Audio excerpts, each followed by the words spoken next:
Are you looking for a powerful way to get your message in front of a highly engaged audience? Hi, everybody. I'm Peter Stockdale with the Spin Market Report. Advertising on the Spin Market Podcast Network puts your business directly into the ears of our active listeners. Our podcasts have over 20,000 total streams in the last 12 months. That includes over 160,000 YouTube impressions and over 150,000 total views on YouTube combined. Whether you're promoting a product, service, or event, reach out to the Spin Market Podcast Network to find out how you can reach an actively engaged audience.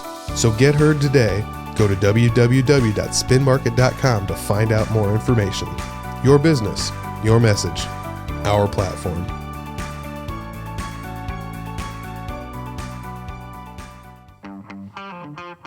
It's the Spin Market Report.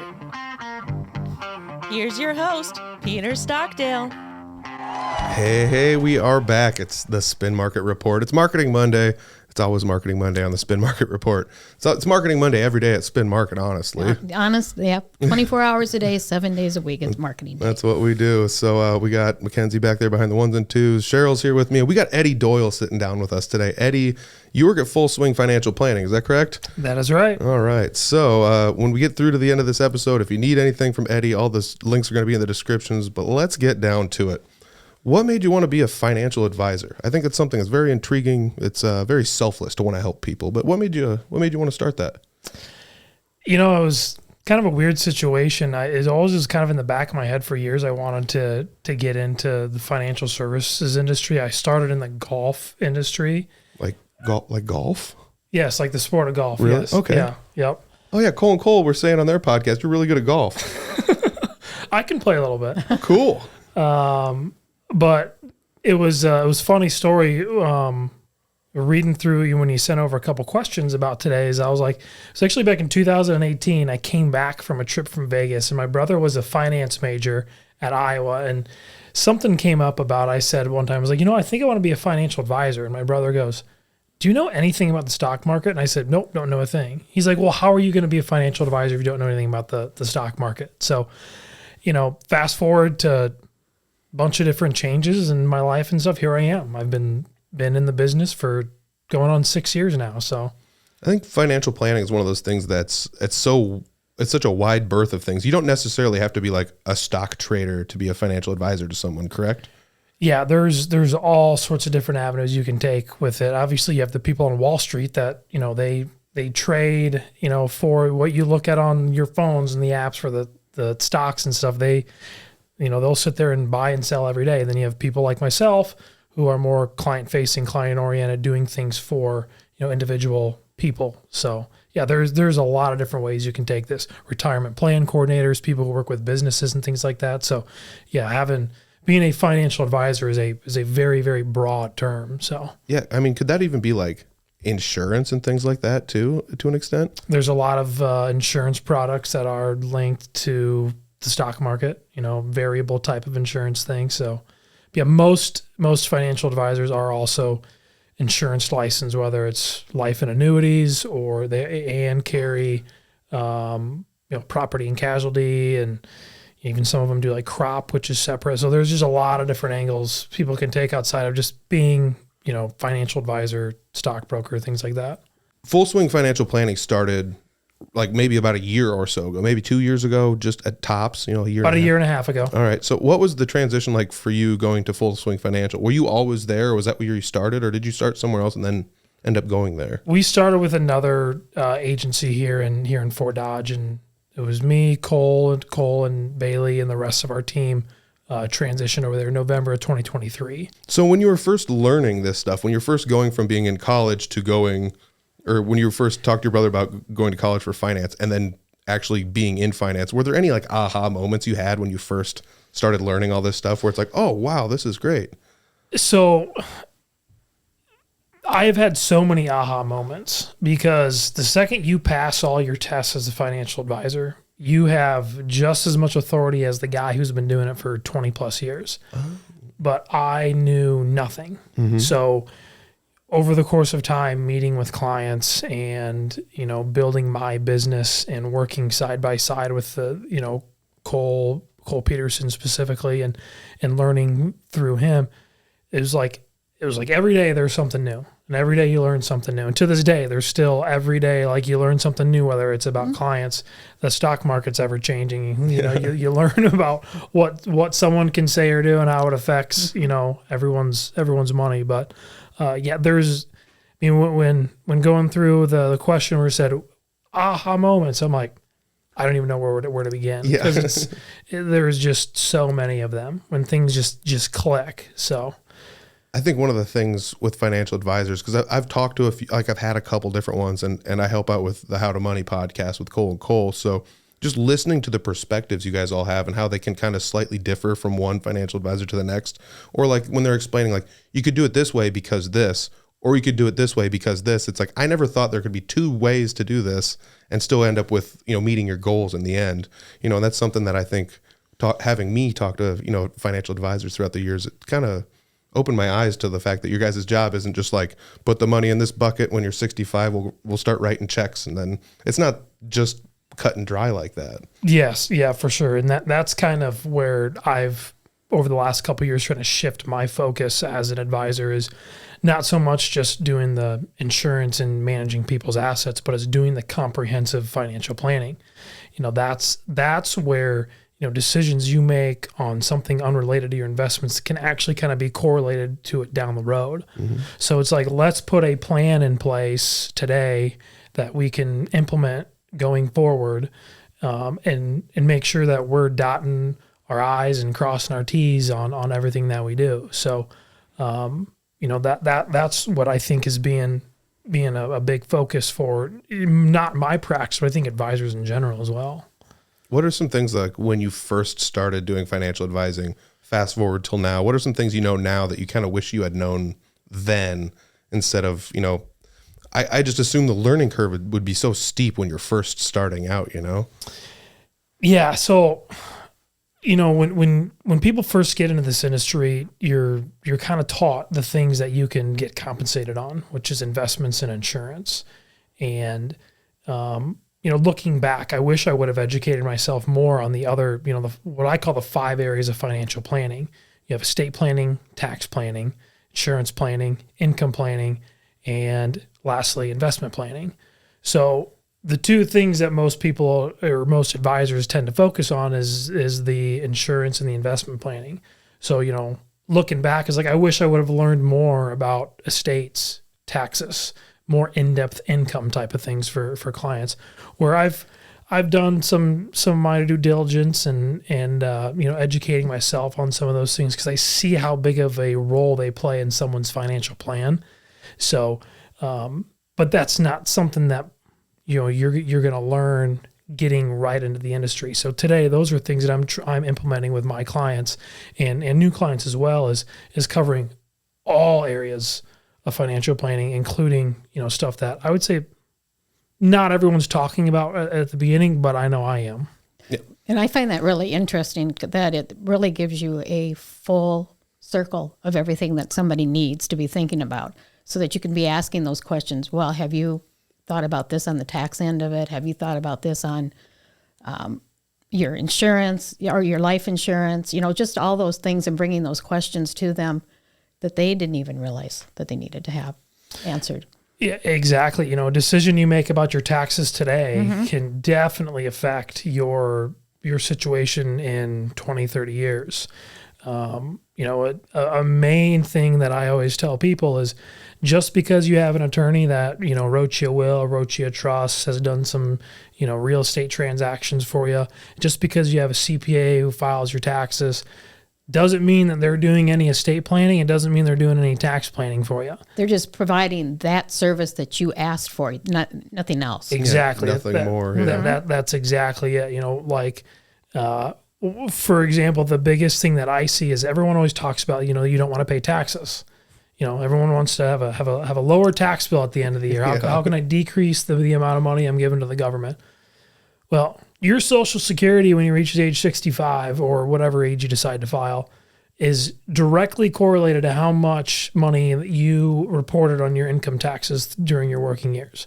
So for some of those self-employed people, some of those people that have a bunch of deductions, and the line at the end of the year is showing something close to zero, your Social Security statement of retirement is going to show close to zero. Yeah.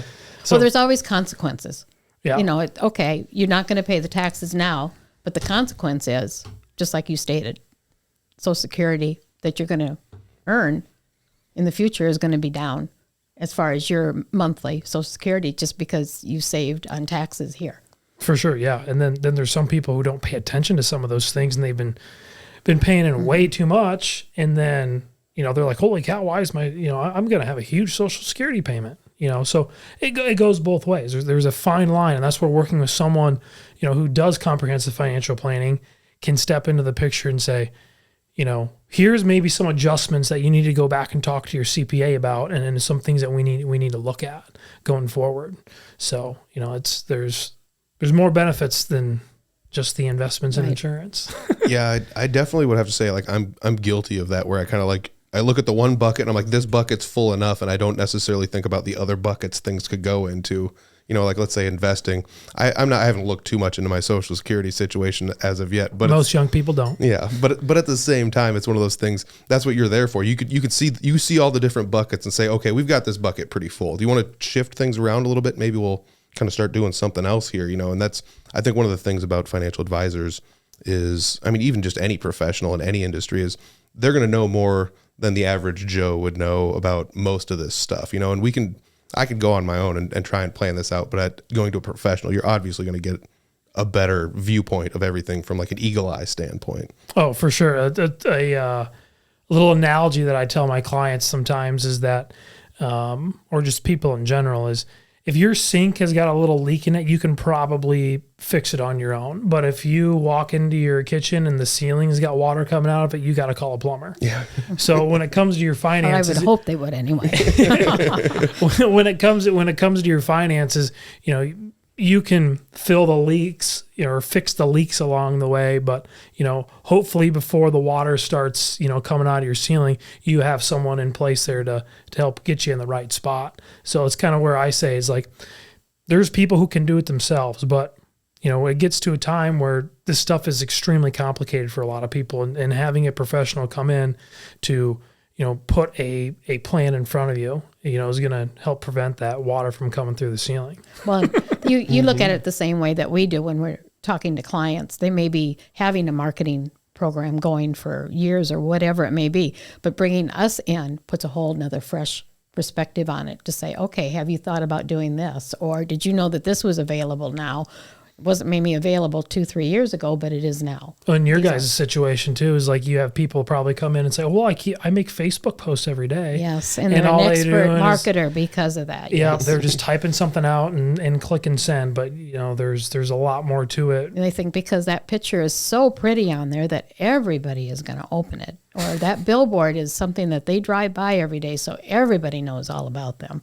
Yeah, it's not always that easy. No, we wouldn't have a job if it was that easy. So let's talk a little bit of how financial advising has changed. Like, you've been a financial advisor now for what, 5 to 7 years? I think you said 2018 was when you first kind of started looking into it. So that was kind of when the dream started, was 2018. 2019 is when I got into the insurance business, and by the end of 2020, I was a fully licensed advisor. But yeah, talking about the changes, I mean, it's ever changing in the financial planning world. Just in my time there, just regulation and new laws and legislation and things. You had Secure Act, you had Secure Act 2.0, you got Reg BI that was implemented, and the Department of Labor was trying to revamp Reg BI.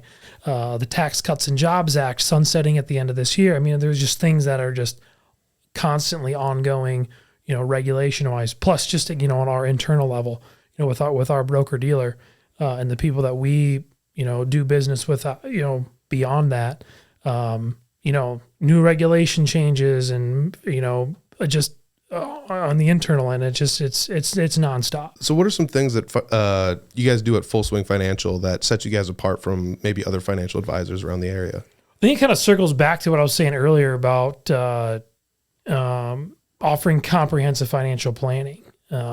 So I can't speak for anyone else, but I know with that being the more of a focus of my business is I've seen people and currently working with people that need more than just what to do with my money and is there any additional, insurance that I need. So that's what I think is kind of setting us apart. We're also a younger group of people. So, working with us, we're going to be around a long time. So, you're not going to have to worry about passing, your accounts off to, a senior or a junior advisor or a family member that's coming to take over your practice, or you just getting out of the business and leaving town, which is happened. It has happened here in town with some advisors not being able to find someone to take over their business. And that's kind of where they resulted. And so, I think that's a big thing is, face to face. Fort Dodge is a community of people kind of know everyone. So being here, being able to sit in front of someone, talk to them face to face, makes a big difference for, clients that are needing not just the investment management, insurance services, that everything else. We have it right here. I like that. Yeah. You'd mentioned like having like, let's say you have somebody that's like a senior, advisor at a place and they're going to retire. That's actually what happened to me. My first financial advisor retired, and then he sold his book off or transferred it over to somebody else. I didn't like the new advisor as much, so I went somewhere else, and it's nothing against the new advisor, but it's just one of those things. I think you kind of get used to having somebody there, and it would probably be best and more beneficial for everybody involved to get used to somebody that's going to be there for a long period of time, instead of like going to a financial advisor. It's like, well, they gave you 3 or 4 really good years and then they retired, or 10 good years. And now you're just kind of like, well, now what do? I'm only 35 and now I need to, shift gears and find something new to get to my goals, I guess, and that's something I think that would, as far as going down there to full swing, you guys are all relatively my age. You guys are all young enough to be young, but old enough to be intelligent and well-versed in all this stuff. So I think that's one of the things that's most beneficial about that place for sure. So we had kind of talked a little bit about what you can do for clients. Like, what kind of clients are you looking for? I guess like the ones that need help with, XYZ, or people of a certain age, or like kind of walk me through, like, if you're looking for a certain kind of client, like what would the process be as far as like you meeting face to face with them and leading them through some of your steps, or informing them on what services you can offer for them? Well, a new client, we're going to have multiple meetings. It's going to be a get to know me. I'm going to get to know you. You're going to get to know me. I have a personal relationship outside of the business of me working with you as an advisor. So, what are your hobbies? What do your kids do? What do your grandkids do? Things like that. So, and then, I want them to know that about me as well. So I'm not just a random person to them, so there's not just a personal touch, but just like, cause I do care about my clients. Like I want to know like what interests you outside of financial planning, cause your finances are going to be correlated to what you're interested in too. So, but that's usually kind of the first meeting. Talk a little bit about goals, expectations, things like that. And, over the next couple meetings, providing documentation, on what you have, what you're, looking to do. Hey, I got this money here. I want it to create me some income. Okay. I'll kind of fill in the blanks on should it not, how to go about doing that. And then put that into a, comprehensive financial plan. They can see it. They can pull it up on their phone. They can, we'll give them a printed out copy of it. So, taking what they want, putting it on paper, and then also implementing it into their actual daily lives. So that's kind of from start to finish on working with a new client. A lot of times that process can take 6 months to a year. Oh, wow. So some clients, they're really diligent and extremely organized. You can do it in a couple weeks. But for most people, it takes a lot of time. It takes a lot of meetings. You're trying to get as much and as accurate information, as you can get to better help them. And a lot of them don't have it in one place, or didn't even think about saving it, or whatever that may be. And so you've given them action items of what they have to do in order to help you. Yeah, for sure. Yeah. If I'm asking for, XYZ document, he can't seem to find it. It makes me finish up someone's plan a lot more difficult if I don't have information I need to put a plan together. Oh yeah, because then either you got to try and find a way to hunt it down, or see if you can get them to hunt it down, or go back in the past and be like, do you have old documents that we can kind of look at? That would be very, again, cumbersome. It's a lot of paperwork. Let's go over some misconceptions, because I think this is something else. If somebody's probably listened to this last thing and they piqued their interest, knowing that financial advisors aren't just, oh, we'll do investments, or like, oh, we'll sell you insurance. You guys at Full Swing will do a full picture look at everything. So let's kind of go over like, what are some misconceptions people might have about working with a financial advisor? Like what are some of the things people hesitate to call a financial advisor about, or So I would say, especially for my generation, the misconception with an advisor is people feel like they have to have money. And I mean, that's kind of a blue sky amount, like, oh, I need to have money. But that's not the case. Like, I'll work with clients who don't have any savings, or fresh out of college and more debt than they have income coming in, and set up plans in place to, get them to that spot in their life 20, 30, 40 years down the road. So I guess for my generation, that's what I would say is the biggest misconception, is for people to work with someone. So like, well, I don't have any money. Well, how are you going to get money? Yeah. Oh, yeah, exactly. I mean, it's the same goal. I mean, you want to retire and stuff like that. If you have no money, it's like, we got to start somewhere. Like I have the very next question is like, what other services do you offer? And one of the things I had here was like budgeting, and that could be something that's just as simple that people are like, I've never set up a budget. I've never budgeted anything. I've never looked at it. And that could be something where you could help out, where it's like, okay, so you do have debt and you don't have a positive net income, but we can change these things. And if we implement them, a few years down the road, we can change the way this picture looks. Exactly. Yeah. So on the different types of financial plans that I offer to my clients, one of them is, cash flow management / budgeting is an item I have on there. Does it apply to everyone that I work with? No, but it's an item on there for some people that need, the breakdown of the money they bring in every month. Where do they need to allocate it to? So it is something, yes, that I do help people with. So that was one of the first things when I started, I don't want to say like getting into the real world. I was like, okay, I have my own money now and I can spend my own money, but I need to make sure that the bank account doesn't go below zero. Exactly. So it was kind of eye-opening to be like, I never really had to make a budget till I was in my early 20s. And then I made one. It was kind of eye-opening, like, oh, I can't spend this money. But like, budgeting doesn't have to just be that. It could also be, I changed jobs, or I got a new house, or so. It could be something like that, where it's like everything's changed now and you have to reopen that budget and look at it again, because you don't want to go 2 or 3 years down the road and be like, oh, I had this much in the bank account, now it's down to nothing because I didn't rebudget anything. Yeah, one thing about just the term budget itself is I tend to call it the statement of lies, because you could sit on a Excel spreadsheet and type all of your information in, like, this is how much money I'm bringing in, this is what goes to the water bill. I'm going to allocate $225 a month to groceries, or $200 to entertainment.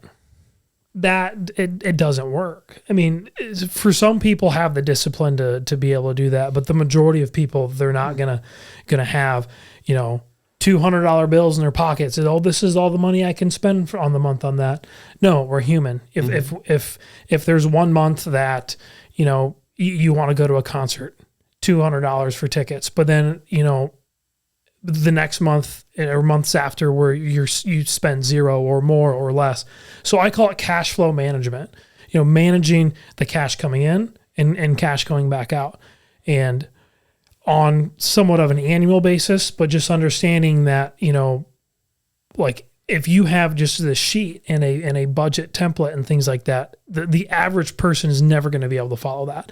So part of the planning process is, let's put something in place that you're actually going to stick to, or let's look what you're doing now, and not necessarily make changes, but how can we implement something new to what you're currently doing that's going to put you in a better spot. Yeah, I guess I never thought about that, because you have a budget, like you said, $200 for groceries. It's not like I get my budget out when I get to the register. I'm like, all right, I got just enough for this, and we take $5 off for the Ben and Jerry's ice cream, and now we're down to this for the.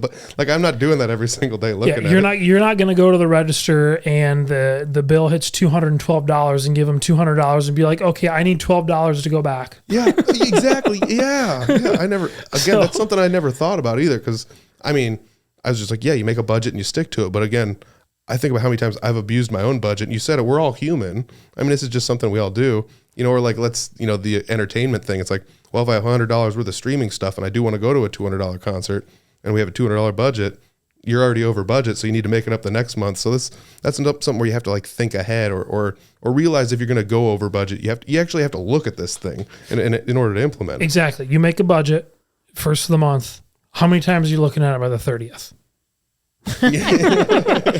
0. Yeah. So let's talk about like what would be one piece of go-to advice you would give to somebody that's just looking to start their financial journey off? Just the best. I mean, would it be the budget, the best thing for somebody like maybe out of college or right out of high school or at their first higher paying job? What would something you'd recommend to somebody or even somebody at a regular job?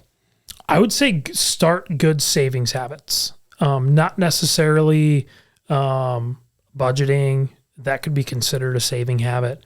But getting yourself used to basically not spending everything that you bring in every month. Realizing that whether you're putting money just into your savings account, whether you are putting it into investment account, habits that, I'll say people who accumulate wealth are good at.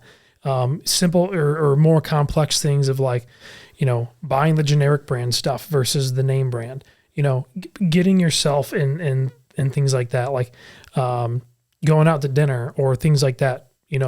Do we need to order this extra that, the extra this, what are ways that we can always have a saving mindset? So, it's not necessarily something that you can teach, but work on stuff when the back of your head is like, where can I save money? Not necessarily money that's going to be stored away, but save money from going out the door. Mm-hmm. Yeah, one of my favorite pieces of advice somebody gave me was like, if you work on saving money on certain things throughout your day-to-day, when you get time to make a purchase of something that you want, you'll actually have the money to make that purchase, and it won't hurt as much. I mean, that's not quite exactly what you're saying, because you're saying save this money and get used to essentially paying yourself, your future self down the road somewhere. But yeah, I would definitely have to say like saving money was something. That's a good thing. I've never heard anyone describe it on a day-to-day basis. How can I save money today? Mm-hmm. Yeah. So I'll use that one going forward. Good deal. Yeah. Hey, the check's in the mail. Yeah. Okay. All right. I'm in. And I mean, maybe this leads us perfectly into the next question. So common mistakes people make with money. I know I've made my fair share, and that's not always the best way to learn. I think you bought some type of a radio that you were going to make into a... Oh, yeah. You were talking about that. Yeah, I drove like 45 miles to buy like a $10 used like old-timey radio, and I was going to turn it into a guitar amp, and then I never ended up doing it. So it's like I'm out the gas, the time, and the $10. I mean, it's just a hobby thing, but at the same time, like maybe not the best purchase. I have a lot of those big dream items where I buy the thing, and I'm like, I'm going to do this, and then it just sits in the corner. Maybe that's my weakness there. But what are some things you see people making mistakes on? I would say the biggest thing that I see people make mistakes on, or would be either using their savings towards something that's maybe not overly necessary, or like using their savings incorrectly. One example that I always use, because mathematically, unless you want to argue with math, it makes sense in a sense of using debt instead of your savings for certain purchases and certain things that you're going to do. Dave Ramsey is a well-known, financial expert, and he preaches, no debt, things like that. But if you can use someone else's money at a lower rate to pay for that money, interest rate, to keep your cash on hand that's going to earn more than what you're paying, you're net ahead. So if you want to argue math, then I don't know where to go with that. But so mathematically, there are certain situations, because not all debt's bad. When it comes to making large purchases, depleting your savings is taking away earnings potential that you have on that.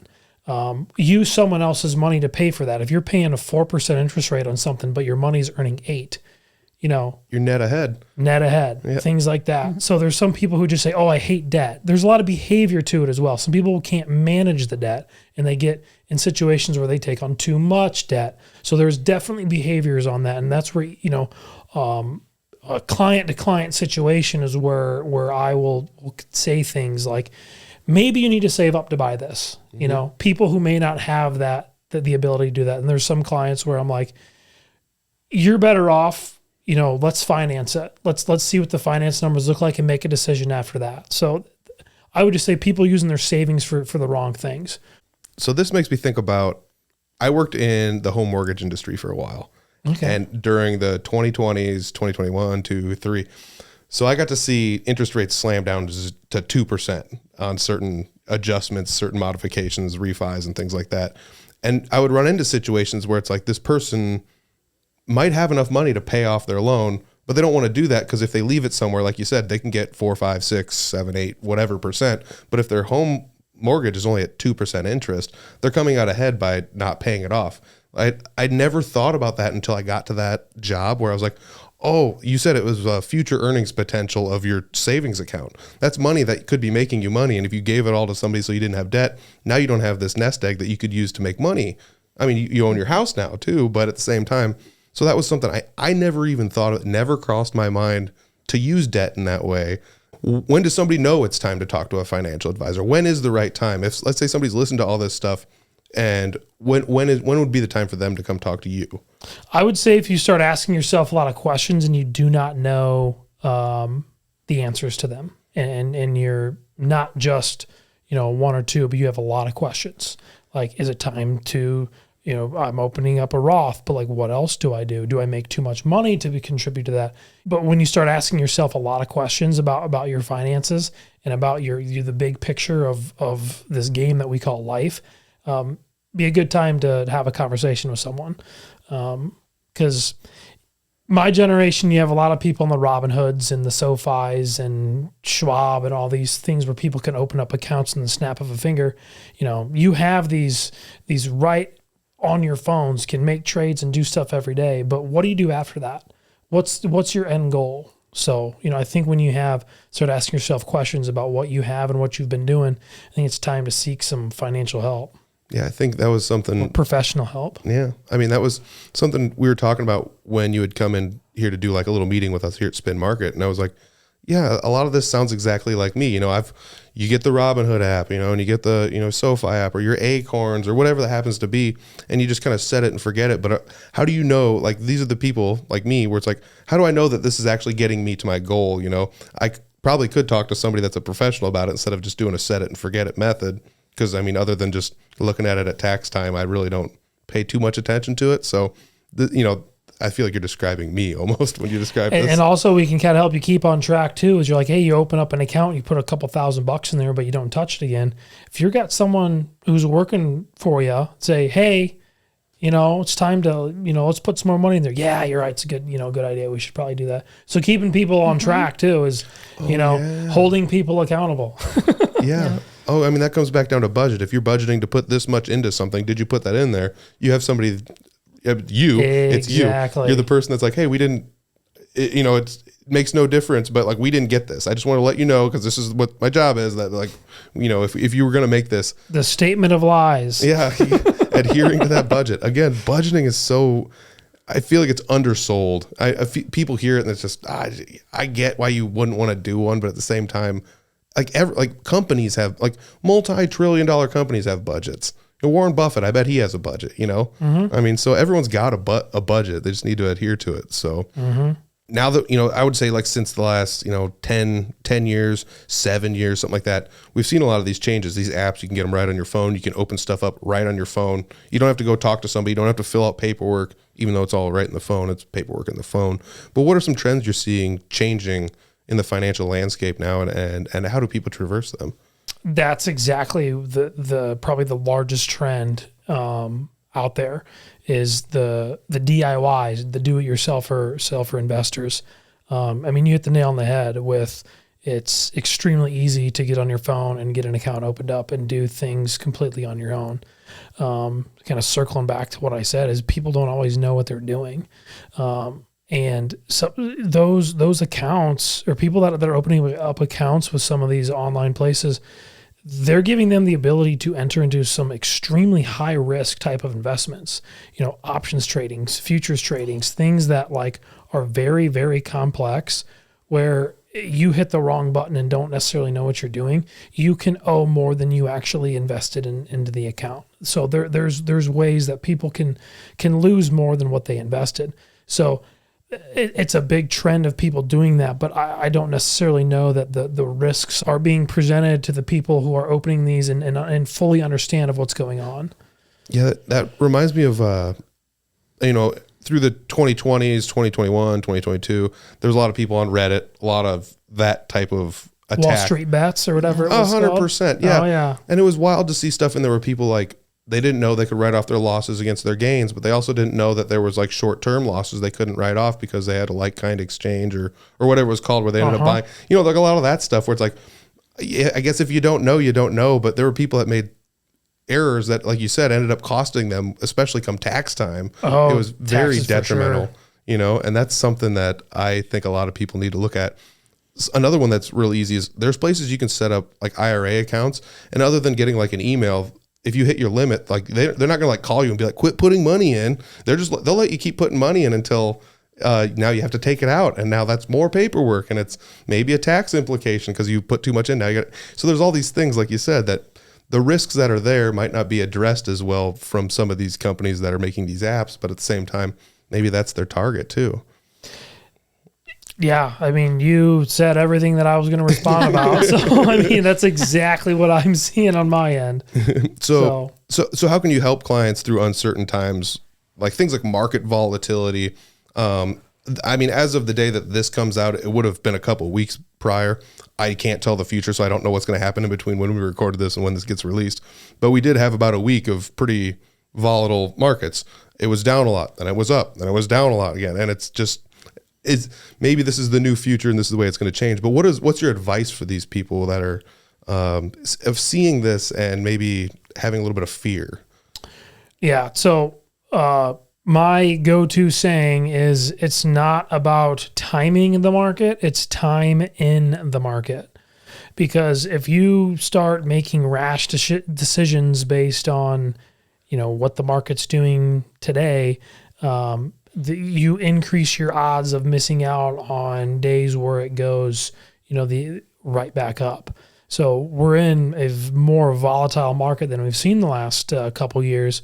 Well, volatile doesn't mean just it's going down. Volatile means it's moving more in both directions. So, if you were to sell and get out, for example, on April 9th was the day the stock market flipped and the S&P went up. I think it was 9% in one day. So if you would have sold and been in cash and scared, like, I don't want to lose any more money, you're going to miss out on a 9% in one day. So that's where I say it's not about timing. It's not about trying to limit losses and capture gains. It's just time in, wait it out. Mm-hmm. History's proven itself that the market has always rebounded and some. So just, take the short-term anxiety and looking at your accounts being beat up, because I told a couple people this week, I'm like, hopefully in 18 months, we're going to look back and laugh at this. Yeah. I mean, I was even thinking that earlier, where it's like, when everything dipped down, it's like, I should have bought when it had the dip. That's the best time to buy. And it's like, well, I mean, had I bought 4 months ago, it wouldn't have mattered because I was already below that dip. So if I just keep buying in a normal pattern, that would, maybe that, like you said, time in the market. I'll make this purchase every day or every month or whatever it happens to be. Because like you said, it's time in the market. In 20 years time, people aren't going to blink an eye at what happened, at the beginning of April in 2025. Yeah. It's nothing that we've seen. We've had more drastic days and, more drastic days and more consistently drastic. Yeah. Yes. Oh, for sure. Yeah. But, even with the pullback, it's not about timing, but it is a time where it's like, hey, if you are sitting on some cash, might be a good idea to throw a little extra in there because it is beat up. Now, could it go down more? we don't know, but at least you're buying at 10, 12% discount. Yeah. Well, is it going to go to 18, 20? I don't know, but hey, you got the first 10% off. Yeah, exactly. Yeah, exactly. Hey, I like the way that sounds too. Yeah, I mean, if you're going to go in and buy something anyways, if it's 10% off, you're ahead. I mean, granted, it could be 20% off the next week, but I mean that used to be we're going to go back to the Reddit guys. That used to be the thing that was, Apple stock's on sale this week. It looks like that used to be the joke they would always say. But like in theory, it's kind of true. But I mean, I just want to go back to what you said originally. It's consistency, time in the market. If you're going to buy something, buy it, hold it, leave it in the market for a long time. It'll go up. It's everything. Almost everything always does. Not everything, but it just generally speaking, long-term investments beat out short-term attempts at investments. Exactly. Exactly. I always felt like the short-term stuff felt more like gambling, because if you lost, it was a lot more striking. I guess to me personally, I was always just like, oh man, that hurts way more than if I just left it in there and pulled it out 30, 40 years from now, I think. Yep. That's part of working with an advisor is, are we looking at this as a short term? Like, do I need this for a down payment on something? Or is this like, hey, put it aside, we're not going to touch it for years?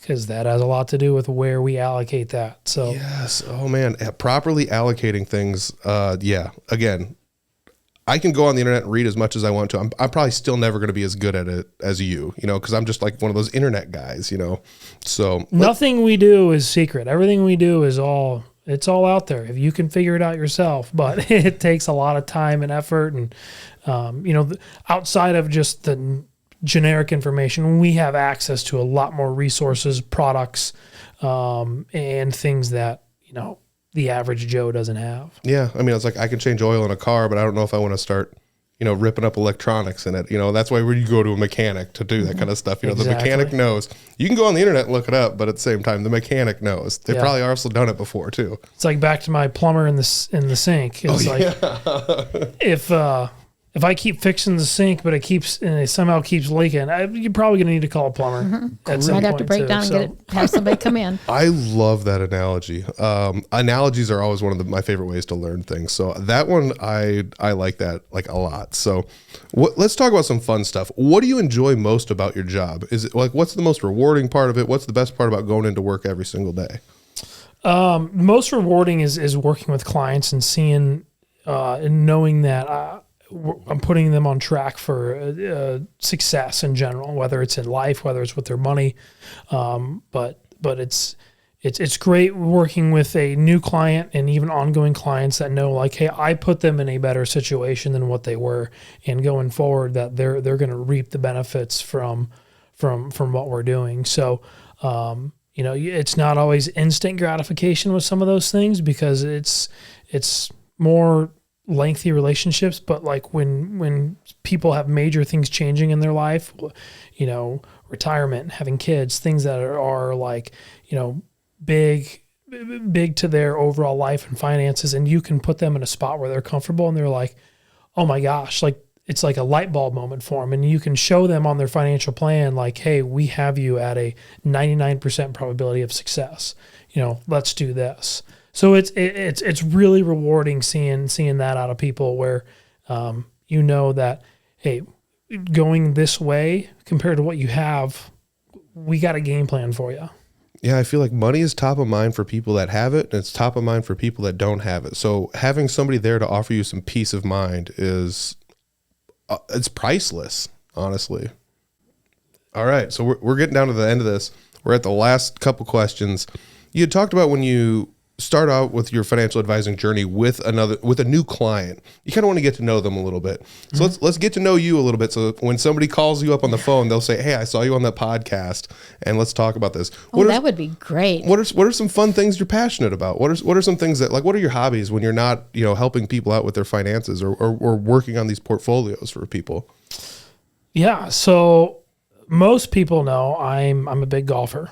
I've played golf my whole life, so that's my number one passion. I spend spring, summer, fall playing golf, and I play at a relatively high level of amateur golf. It was pretty fun. I qualified for a national event out in Virginia last year, and with it being Masters week, the winner of the event I qualified for is actually playing in the Masters this week. So Cool. yeah, so it's pretty cool seeing,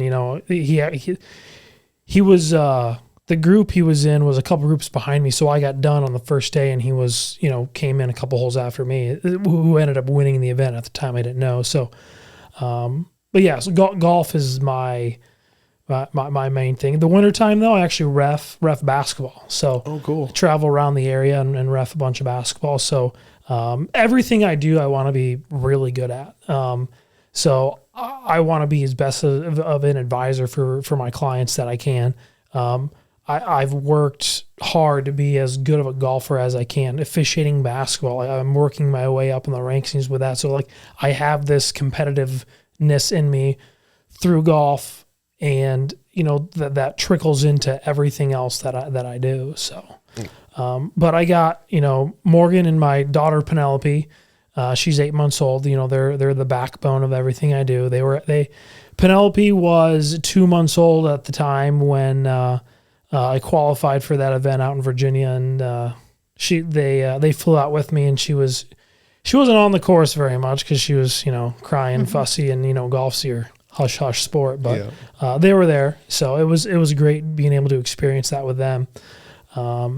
But yeah, those two are the backbone to everything that I have. So kudos to them. Yeah, very much so. I love that. So I'll tell you what, if you're a golfer and you're thinking about, hey, I might need to talk to somebody that's a financial advisor, you might have found the perfect guy right here. You got an in instantly with the golf talk. Yeah, we can do our get to know each other on the golf course. So sweet. That would actually be really cool. I never thought about that. That would be a great way to do, like a little client visit, to just go out and do some golfing or something. Like that'd be so much fun. I wish I was a better golfer. I'd just go out and golf with you for fun, but I'm more of a frisbee golfer. Yeah, the sport of golf is not something people can pick up overnight. It's not easy. The guys playing the Masters this week and pro at all levels, I can't even sniff how good they are. That's wild. Yeah, I mean, because I remember doing the production work for the Cole and Cole podcast where they kind of congratulated you for winning that tournament to be able to go out east. Or you'd won something to be able to go out there, right? Yep. I didn't win it, but they took 3 spots. I think I had second place. So nice. Yeah, I remember them talking about that. It's like I guess I didn't realize you were that good at golf. But yeah, now I know. Now everybody knows. So if you want to do some golfing, hit up Eddie. You can talk about finances on the course with him. All right, we're down to the last question. Can you name a time in your life where marketing impacted your life and you might not have even known it till after it was all said and done? That's kind of a tough question because marketing is essentially sales, right? In a sense, yeah. In a sense. And people are trying to sell you every single day. Mm-hmm. So in theory, you're around marketing in every single thing that you do.